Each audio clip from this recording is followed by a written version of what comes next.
Welcome to The Explainer. Today, we're going to fundamentally change how you think about your own mind.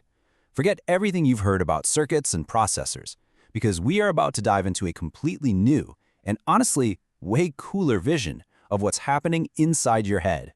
For decades, the go-to metaphor has been the brain is a computer, right? A kind of biological hardware with fixed wiring, processing inputs, spitting out outputs. It's a neat and tidy idea, but it's also just wrong. Profoundly misleading, actually. So, let's try a new metaphor.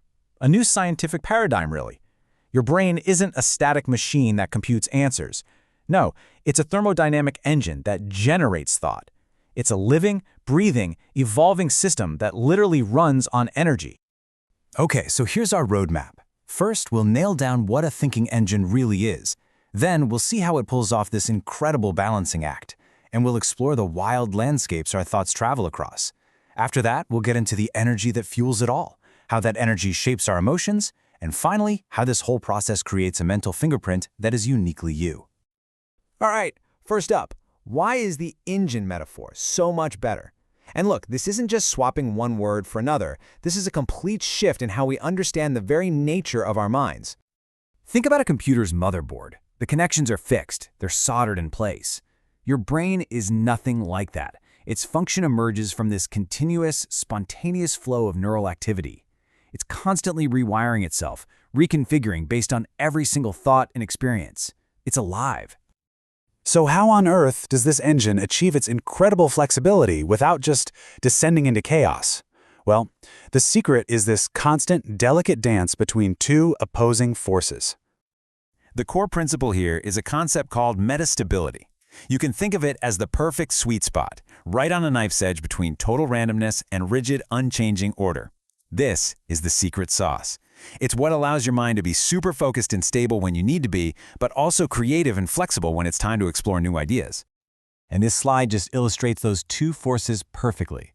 On one side, you've got integration. That's when different parts of your brain team up, working together like a symphony to tackle complex tasks. On the other side, you've got segregation. This is when specialized brain areas act like virtuoso soloists, doing their specific jobs with incredible precision. A healthy, metastable brain just fluidly switches between the two. Okay, so if the brain is an engine, what kind of terrain is it driving through? I mean, what does the journey of a single thought actually look like? Well, neuroscientists have this beautiful way of visualizing it. They want you to picture your mind's activity as a ball rolling across this vast, dynamic, attractor landscape. It's an energy map where the hills and valleys are constantly shifting and changing based on what you're thinking, what you're feeling, and what you're seeing. Now, this landscape has a few key features. The deep valleys are called attractors. That's where your thoughts settle into a stable, focused state, like when you're deep in concentration. The shallow little dips are ghost attractors. Think of these as fleeting memories or quick ideas you visit for just a moment. And then there's the really cool part, bifurcation. This is a tipping point, where one tiny new piece of information can make the entire landscape suddenly reshape itself, leading to one of those aha moments, or a total change in perspective. An engine needs fuel, right? And the fuel for this amazing thinking engine is real, actual physical energy. All of this is governed by the laws of thermodynamics.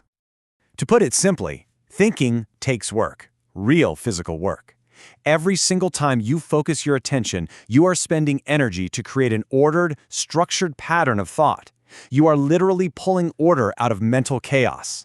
Concentration is a fight against entropy. And this is where it gets really interesting. This slide shows the two main cycles of our mental engine. You've got the endothermic cycle, which absorbs energy. This is the constructive one. It invests energy to learn, to grow, to build a more complex, future-looking mind. Then you have the exothermic cycle, which loses energy. This one is draining. It just dissipates energy through things like anxiety and rumination, trapping you in the past.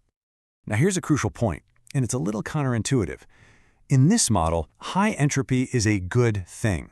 It means your mind has more degrees of freedom, a huge library of different thoughts and states it can easily access. That's the state of creativity, of curiosity. A low-entropy brain, on the other hand, is stuck. It's caught in a trap of repetitive, monotonous loops, the kind of thing we see in conditions like depression. And this whole energy model, it doesn't just explain how we think, it gives us a revolutionary way to understand our emotions. It's really simple. How you feel is how you fuel. Your emotions are a direct readout of how your mental engine is running. So those positive, growth-oriented emotions, they run on that endothermic energy-building cycle. When you feel confident or curious or you're learning something new, your mind is actively investing energy to build a more complex and capable version of itself. It's that feeling of being in the zone, right? Where everything just flows. And on the flip side, we've all been here. Negative emotions run on that exothermic, energy-losing cycle. Anxiety, anger, fear, they literally cause your mind to leak energy. They narrow your focus down to threats and past mistakes, trapping you in those low-entropy loops and leaving you feeling completely drained and stuck. All right, let's bring it all home. Let's see how this dynamic, energy-driven engine creates the unique, spontaneous pattern of thought that is, well, you. Hey, remember those ghost attractors? Well, it turns out your stream of consciousness, that inner monologue, the random ideas that pop into your head when you're just daydreaming, that's just your brain hopping between these little temporary states. It's the engine idling, exploring its own landscape. And what is just mind-blowing is that to actually see these unique patterns, scientists have to look at brain activity happening incredibly fast, way faster than we used to think was important. It's like our conscious experience is being recorded in super high definition, capturing every fleeting dance of our thoughts.